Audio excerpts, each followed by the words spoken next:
Buenas noches. Muchas gracias por estar de nuevo acá con nosotros en Acción Positiva, siempre buscando tocar temas relevantes, viéndolos con objetividad, con claridad, haciendo los señalamientos que son necesarios, pero buscando en medio de esto la beta que sea positiva, porque Guatemala necesita no tener escenarios tan oscuros y tan negros, sino que realmente dentro de los problemas busquemos cómo solucionarlos positivamente, porque no podemos seguir siempre igual. Hoy voy a tocar un tema que habíamos dejado de tocar en varias semanas y es el tema del coronavirus. Lo habíamos dejado de tocar nosotros porque queríamos dar un descanso realmente, pensar que esto iba a mejorar, pero desafortunadamente lo que estamos viendo es que no está mejorando. Tengo dos distinguidas invitadas que ya nos han acompañado acá y que hoy también están viniendo a incorporarse a este grupo de invitados que realmente nos enriquecen con sus enseñanzas. Voy a darle la bienvenida primero a la doctora Nancy Sandoval. La doctora Nancy Sandoval es presidente de la Asociación Centroamericana y del Caribe de Infectología y de la Asociación Guatemalteca de Enfermedades Infecciosas. Bienvenida, doctora Sandoval, a su programa Acción Positiva. Buenas tardes y a todos los que nos están escuchando desde donde lo hagan y gracias, doctor, por invitarnos a este espacio y poder platicar acerca de la pandemia en nuestro país.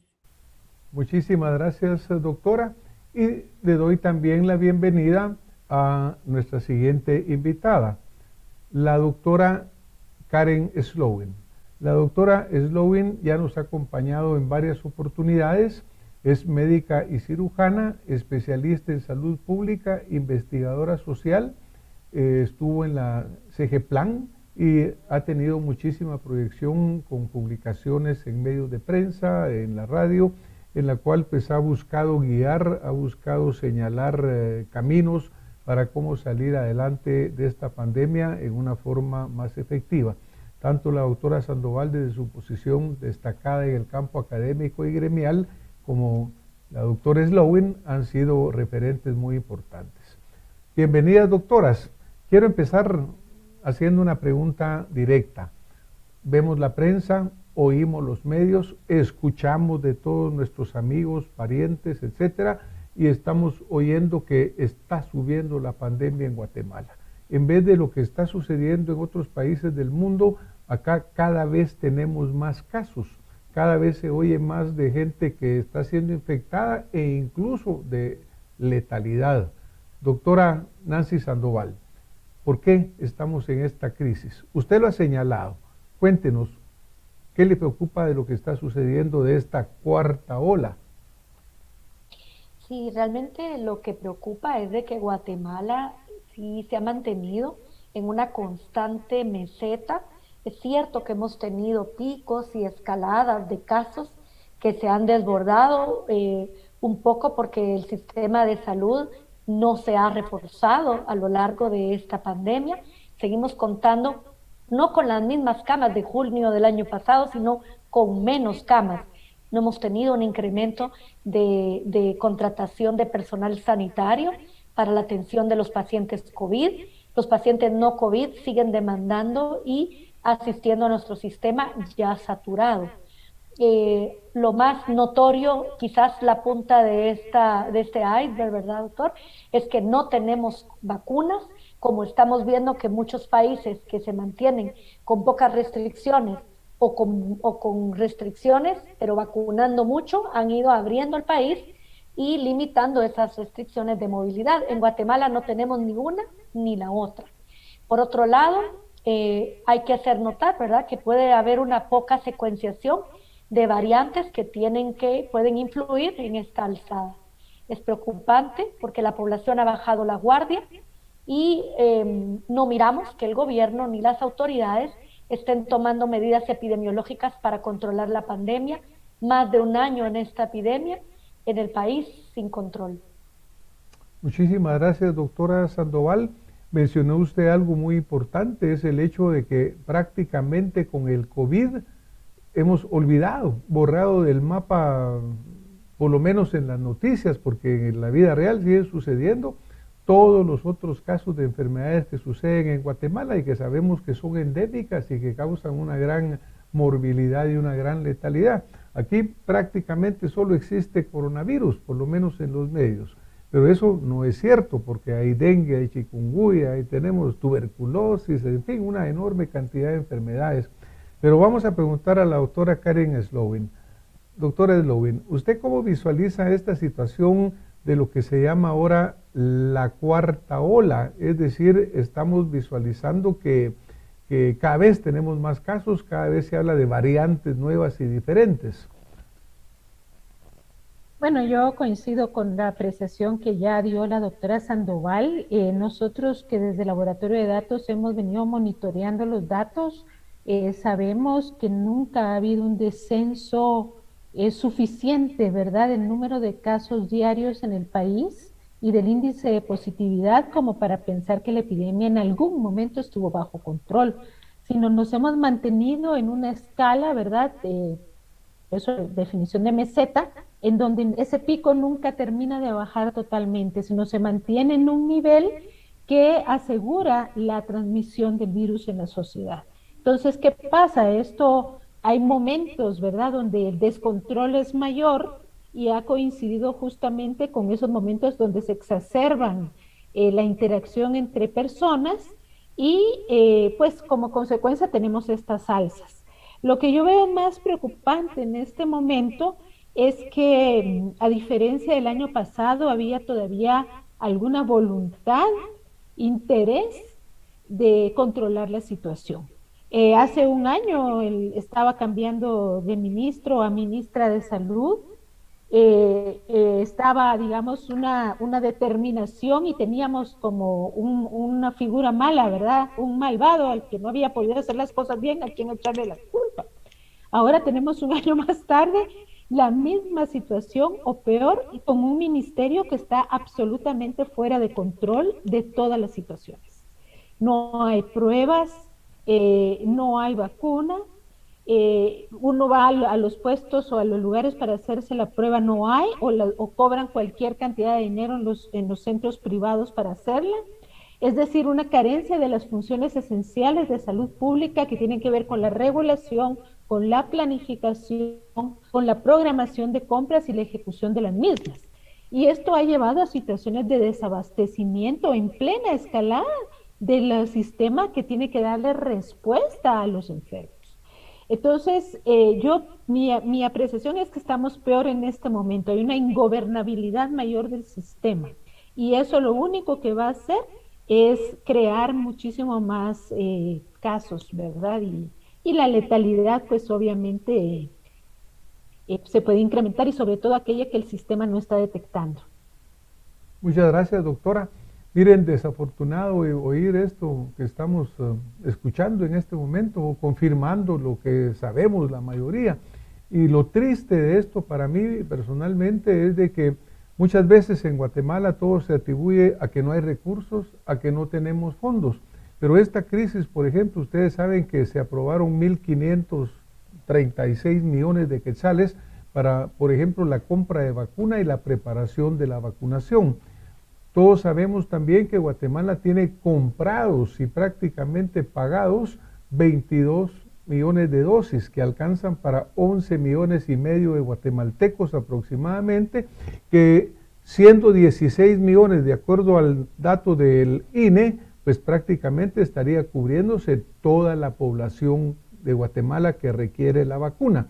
Entonces, más triste todavía es que esto sucede habiendo dinero, habiendo recursos. No tienen ni siquiera el pretexto de que no tienen fondos. Doctora Sandoval, usted, por ejemplo, ha mencionado en algunas entrevistas que hemos visto que pues también los guatemaltecos nos hemos descuidado, porque pues prácticamente se han levantado muchas de las medidas, la gente anda sin mascarillas, a algunos se les olvidó que el coronavirus ahí está. ¿Es parte de esta ola o de esto la población en sí o no? Mire, lo que yo pienso es de que a la población en una pandemia y en una emergencia sanitaria con la magnitud que tiene la infección por SARS-CoV-2 y lo que conlleva COVID, no le podemos estar confiando, ¿verdad? Como hemos escuchado, de que dándole un voto de confianza, dejando que la población decida, porque esto se trata de salud pública, doctor. En este caso, lo que ha habido es un eh, encajonamiento de la pandemia, llamémoslo así, ¿verdad? A un tablero en el que la persona tiene que ir a buscar la información. Ya no se habla más que cuando usted tiene que ir a buscar cuántos casos van. Se ha dejado un poco como abandonada la educación del por qué debo continuar con las medidas preventivas. La población no está acostumbrada al manejo de la mascarilla como si nosotros en un ambiente hospitalario o sanitario. Tenemos que explicarle a las personas que la pandemia no está en control. Entonces, explicar que mientras no llega la vacuna y mientras no llegamos a una inmunidad colectiva, que eso significa que 3 de cada 4 personas en el país tengan la vacuna en esquema completo y a este momento solamente en un porcentaje tenemos 4 de cada 100 personas vacunadas. Estamos sumamente lejos de ese rango. En este momento lo único que nos queda es quedarnos en casa si no tenemos que salir y las medidas preventivas que son uso de mascarilla, distanciamiento físico, aire o lugares ventilados o aire libre y la higiene de manos. Pero hay un factor que yo creo que sí falta también de información, es a la población vacunada. La población vacunada tiene que estar clara que no está 100% exenta de tener una infección. Lo que está es un 100% de protegido para enfermedad grave, muerte y hospitalización, si tiene sus 2 dosis. Y hablando de que han pasado al menos 2 a 3 semanas de esa segunda dosis, doctor. Esto la gente lo ha confundido y además ha faltado una comunicación estratégica. A la población no le llega la información. Se piensa que todo es de redes sociales y es cierto que esto es muy útil, pero la población del día a día donde debería de llegar esa información no llega. Entonces es más fácil para el gobierno desligar la responsabilidad y decir que es cosa de la población, cuando lo que no tenemos es una gestión de asegurar vacunas, asegurar o reforzar el sistema de salud y de prevención, que eso es lo más importante, prevenir la enfermedad. Bueno, pues imagínese que en algún momento el autollamado servidor público número 1 de la nación, el señor presidente, dijo en redes sociales, en medios de prensa, sálvese quien pueda. Pues como que prácticamente es lo que han venido buscando aplicar, porque cada quien mire cómo hace para salir adelante en esta crisis.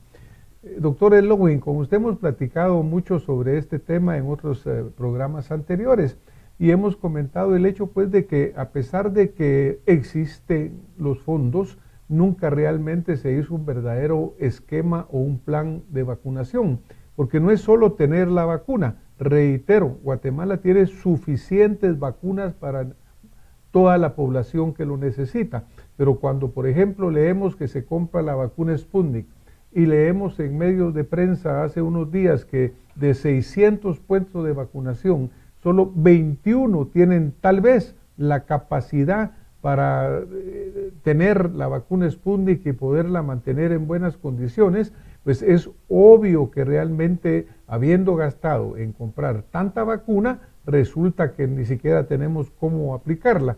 Doctora Slowin, ¿qué piensa usted de este fracaso en el plan de vacunación? Mejor dicho, en que no existe ni siquiera un plan de vacunación. Yo creo que es un fracaso de la gestión totalmente, ¿verdad? No, no es solo del plan. Es que hace un año, como les decía, podíamos decir, bueno, la primera ola, pues resulta porque no, en los primeros 3 meses no se trabajó correctamente. Pero después de eso se acababa la excusa, porque como usted ya lo dijo, ha habido recursos, incluso hubo apoyo político inicial para hacer las cosas correctamente y ni siquiera en ese periodo se aprovechó la oportunidad. Lo de los congeladores, le digo, es una vergüenza en mi opinión, y no por la donación que hiciera el sector privado, sino porque empezaron a hablar y en el plan usted lo puede encontrar que la cadena de frío estaba bajo control. Se ufanaron de la actualización, le voy a llamar la remodelación en el Centro Nacional de Biológicos para tener una cámara refrigerante de vacuna que pudiera manejar incluso Pfizer, que necesitaba condiciones de frío pues mucho más drásticas. Estaba previsto las compras de congeladores para los departamentos. Esto fue en octubre. En octubre. ¿Por qué no iniciaron los procesos de compra? ¿Por qué? Había presupuesto. Nosotros acabamos de revisar la ejecución presupuestaria para todo el programa 94, que es el programa donde se registra el gasto para COVID. Y resulta que hay dinero, había presupuesto para hacer las cosas. Simplemente, ¿qué es lo que había? Desidia, estaban esperando tal vez que modificaran o avalaran, ¿cómo se llama? Sancionaran la ley de compras y contrataciones, las reformas, para entonces poder comprar, digamos, en los nuevos rangos que la ley de compras proponía, que eran mucho más laxos, ¿verdad?, en sus criterios. O simplemente nadie se fijó porque no hay realmente nadie bajo control. A mí me preocupa, le digo, yo creo que es una crisis profunda de gobernabilidad interna, de carencia de cuadros medios, ¿verdad? Porque la doctora Amelia, pues hay que preguntarle qué pasó, porque pues ella no era ajena al ministerio, ella conoce el ministerio, conocía el ministerio. Entonces, yo creo que esa complejidad entre presiones políticas, la enorme carga que esa es indiscutible de tener que enfrentar una situación de esta envergadura, las debilidades y las presiones para los negocios, sobre todo, han afectado profundamente la capacidad de hacer las cosas bien. Y lo vamos a pagar, y lo estamos pagando no solo en vidas, sino en la posibilidad de levantar el país económicamente, no solo para un grupo, sino realmente para todos los que vivimos de nuestro trabajo en Guatemala. Sí, es lamentable, doctoras, porque realmente cuando se habla, una cosa es lo que se dice y otra es lo que se actúa.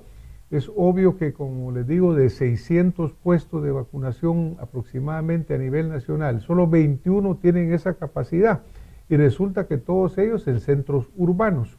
Guatemala, la población rural y urbana aproximadamente es un 50%. Y estaba leyendo que vacunados en el área rural solo va un 15% de los vacunados con una dosis, ni siquiera con el esquema completo. Es decir, estamos abandonando pues al sector más importante y habiendo comprado pues 16 millones de dosis para 8 millones de gentes, de los cuales la mitad vive en el área rural, es prácticamente que no va a ser alcanzable poderlos vacunar. Es como que una inversión tonta o mal estudiada. Doctora Sandoval, pero estamos en una cuarta ola. Esta cuarta ola, desde el punto de vista médico, se ha dicho que es más peligrosa que las anteriores. Hemos visto que las variantes que van surgiendo, cada una trae su fortaleza y cambio que las hace más peligrosas, más contagiosas, más letales. ¿Cuál es la situación de las nuevas variantes que estamos viendo surgir y cómo deja esto a los guatemaltecos, doctora Sandoval? Sí, lo que yo un poco aunando a la línea de lo que explicaba la doctora Slowey, lo realmente preocupante es de que no vemos un punto de cambio. O sea, miramos que hay error tras error tras error, pero no vemos que haya humildad o un interés genuino en decir, bien, lo hemos hecho no tan bien, podemos optimizar esto. O sea, no se mira un punto de inflexión en donde uno diga, bueno, tenemos esos centros, tenemos más centros de vacunación casi que vacunas, hubo un tiempo que se decía así, es decir, centros vacunadores, centros de vacunación, pero sin gente y equipo de vacunador, que es lo que realmente le da vida a esos centros de vacunación. Si no hay vacunas, si no hay equipos vacunadores, de nada sirve que inauguremos más centros. Entonces, eso es complicado. Ahora, con lo que usted me comenta, nosotros hemos venido solicitándolo desde marzo, abril del año pasado, se habló de la secuenciación. Nosotros en AGI hay gente del equipo, ¿verdad? Hay gente de los socios que laboran en sitios que solo necesitaban un apoyo en el recurso y que de hecho han sido los que han documentado y han sido los que han ido adelante a hacer esa secuenciación de un caso, doctor. Pero eso no quiere decir que no haya en Guatemala más variantes. Sabemos que las últimas variantes tienen no el 50 como la del Reino Unido, ¿verdad? Sino que esta última que estamos escuchando, que es la Delta, que sucede o se origina en India y que ya sabemos que está circulando en un 10% de casos, de totalidad de casos de Estados Unidos. ¿Cuánta gente de nosotros va y viene si no a vacunarse de COVID a Estados Unidos? Sin una secuenciación genética que esté sucediendo en el país. La vigilancia es muy lenta, está iniciando y los resultados van llegando de una forma muy tardía en ese sentido. ¿Qué quiero decir con esto? Que esta última variante tiene un 60% de más transmisión. Entonces, ¿puede contribuir a ese pico? Claro que sí, y no lo tenemos documentado. ¿Qué es lo importante? Que si no conseguimos vacunar de 2 dosis a nuestra población, con las vacunas que tenemos ahora, corremos el riesgo de que el virus se replica. Infecta, se replica, infecta, se replica, infecta, se replica. Y si no lo paramos, varía. Y tiene que variar porque el virus es así y el virus en el país está a su ancha. Aquí no hay quien lo pare, ¿verdad? Entonces, en ese sentido, preocupa que no vacunemos con vacunas que hasta el día de hoy son efectivas para ese tipo de variantes. Pero si no lo hacemos, y si hacemos las proyecciones que ha sacado, por ejemplo, el Laboratorio de Datos, yo es que me niego a pensar que Guatemala va a vacunar a este ritmo tan lento de vacunación. Con el dinero que había y que hay, que espero que exista, y con la capacidad de población que tenemos, ¿verdad? De deseo de vacunarse, porque no tenemos todavía los problemas de países más desarrollados que no quieren la vacunación. Acá las dudas y las inconsistencias que la gente tiene no son porque no crean en las vacunas, sino que han tenido alguna falta de confianza en la transparencia de la presentación de los datos e información. Así es que yo quiero aprovechar este momento para hacer un recordatorio a la población que acuda y se coloque su segunda dosis de vacuna, porque eso es lo que se ha visto que protege contra las variantes que tenemos en la actualidad circulando en el mundo. Muchas gracias, doctora. Mire, en realidad, la verdad que a veces le ponemos la carga a la población. Es cierto, habemos guatemaltecos que no hacemos las cosas como deben de ser, pero yo lo que he notado es que, por ejemplo, muchos están yendo fuera de Guatemala a donde pueden. Unos van a Estados Unidos, otros van a Miami, otros van a Houston, en cualquier lugar. Unos hablan de ir a México. El guatemalteco está buscando vacunarse, pues no es cierto necesariamente que no quiera, porque el gobierno ha tomado la excusa de que la gente no responde. Pero, por ejemplo, cuando vemos que los centros de vacunación están atorados de gente que ya no caben y que cuando llegan les dicen ya no hay vacuna, pues yo creo que eso frustra a cualquier persona. Doctora Slowin, por ejemplo, cuando hablamos nosotros de que de repente hay el riesgo de que a alguien que le pusieron su primera dosis no haya vacuna para su segunda dosis, por ejemplo. En el caso de AstraZeneca, en el caso de Sputnik, peor todavía porque son dos diferentes, la primera y la segunda. Pero imagínense el riesgo de que no haya la segunda dosis para aquellos que recibieron la primera. ¿Lo ven ustedes como una posibilidad en el Observatorio de Datos? Yo sí lo veo como una posibilidad, de verdad, en la ingobernabilidad y el caos en el que estamos, realmente ya cualquier cosa es posible. Así que es una de las grandes preocupaciones escuchar el día de hoy a la directora del programa de inmunizaciones decir que no sabe. Es así como el peor mensaje que puede recibir uno de una autoridad, ¿verdad? Especialmente la responsable de un programa. Que no haya estado la ministra, o sea, uno se pregunta, bueno, entonces, ¿dónde están las personas que tienen el mandato de llevar adelante esta cosa? Así que sí tengo esa preocupación, confío que, mire, aquí creo que hay que empezar a pensar también que hay una agenda, ¿verdad?, en términos de que los países vecinos van a llegar un momento, y estoy hablando concretamente de México y El Salvador, a subir sus niveles de vacunación y eso no solo les va a permitir ser solidarios, sino para ellos va a ser un interés estratégico que por lo menos las zonas fronterizas de Guatemala se vacunen. Y creo que lo que estamos viendo ahorita ya es esa inicial migración, por lo menos a México, donde además lo tratan a uno bien y lo atienden rápido, por lo que me han dicho. Entonces, creo que eso va a ser como una pequeña válvula de escape, conveniente para la administración, porque les quita responsabilidad, pero el tema es que esos elementos no son sostenibles y mi mayor preocupación en este momento es que así como la cepa de la India, la Delta, puede venir al país o ya estar sin mayor restricción, igual acá pueden haber mutaciones endógenas, ¿verdad? Y una mutación endógena no es mi especialidad, doctora, me disculpo si digo algo equivocado, No, pero una mutación endógena sería así como que lo peor que nos podría pasar, porque esa conocería el ADN guatemalteco y sus debilidades en muchos sentidos. Y lo resalto especialmente en la preocupación por el área rural que usted ya destacó.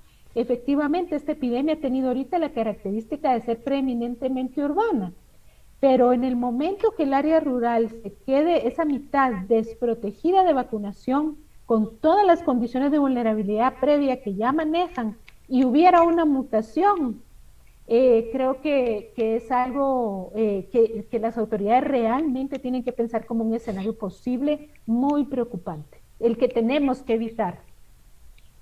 Muchas gracias, doctoras. Miren, realmente, por ejemplo, los datos que nos han dado ustedes en el observatorio, doctora Lowing, dice, miren, la vacunación va a tardar 6, 7, 8 años o incluso más, ¿no? Pues en Centroamérica, Guatemala es el país con más baja vacunación y cuando vamos a doble dosis o esquema completo, todavía peor. Incluso El Salvador, Honduras, Costa Rica han tenido muchísimo mejor gestión, aunque también sus números están bajos, tenemos que admitirlo. Pero en medio de todo esto lo han hecho mejor que nosotros. Usted hablaba hace un momento, doctora Lowing, de las personas que tienen la autoridad para que esta gestión pues fuera un éxito. Yo le agregaría a eso que no es solo la autoridad, sino que tiene la responsabilidad, doctora, porque verdaderamente si por falta de una gestión adecuada, correcta, los guatemaltecos pueden enfermar y morir, yo creo que eso se convierte casi en un crimen de lesa humanidad. Así que, bueno, hoy nos vamos a tener que retirar. Yo les agradezco a ustedes lo que nos han aportado, como siempre, en este programa. Un mensaje de 30 segundos solo para despedirnos. Doctora Sandoval, por favor. Mi mensaje a la población es que no deje de lado las medidas preventivas, independientemente de si ya tiene su dosis de vacunación o no. Cuando sea su momento o el momento de la oportunidad de vacunarse, que lo haga, que se vacune, que las vacunas son seguras, son eficaces, y a las autoridades que se tomen en serio ya esto, que la pandemia definitivamente no debería de tener más muertes de las que no sean las que COVID debería de tener. Así es que ese sería mi mensaje. Muchas gracias, doctora Sandoval. Doctora Lubin, un mensaje corto. Sí, bueno, mantengamos por favor a nivel familiar y personal las medidas de higiene, mascarilla y demás que hemos tratado de tener todo este tiempo. Creo que eso es importante y también decirles que cuando uno trabaja y da seguimiento a los datos y puede ver como en perspectiva lo que está ocurriendo, genera a veces cuadros que parecen como demasiado negativos, ¿verdad? Pero uno construye esos escenarios justamente para evitar, ¿verdad? Para alertar tempranamente a que las autoridades, los que tienen la responsabilidad, como bien dijo el doctor Arredondo, tomen las medidas para que evitemos llegar a esos escenarios desastrosos. Aquí ya pasamos una frontera muy peligrosa, ¿verdad? Con esta actual escalada. Esto está sin control, cada vez los datos son menos confiables, tenemos menos pruebas, lo cual nos deja, es así como pues, estuviéramos caminando entre las nubes. Y cuando uno está caminando en medio de la oscuridad, tiene que tener sus pies de plomo. Así que pónganse su mascarilla y exijan su vacuna. Vayan a vacunarse y peleen por su vacuna. Muchísimas gracias, doctoras. Gracias a quienes nos han acompañado esta noche acá en Acción Positiva. un mensaje positivo, porque hablar la verdad es realmente contribuir en una forma positiva a buscar una solución. Buenas noches, nos vemos la próxima semana con más acción positiva. Buenas noches.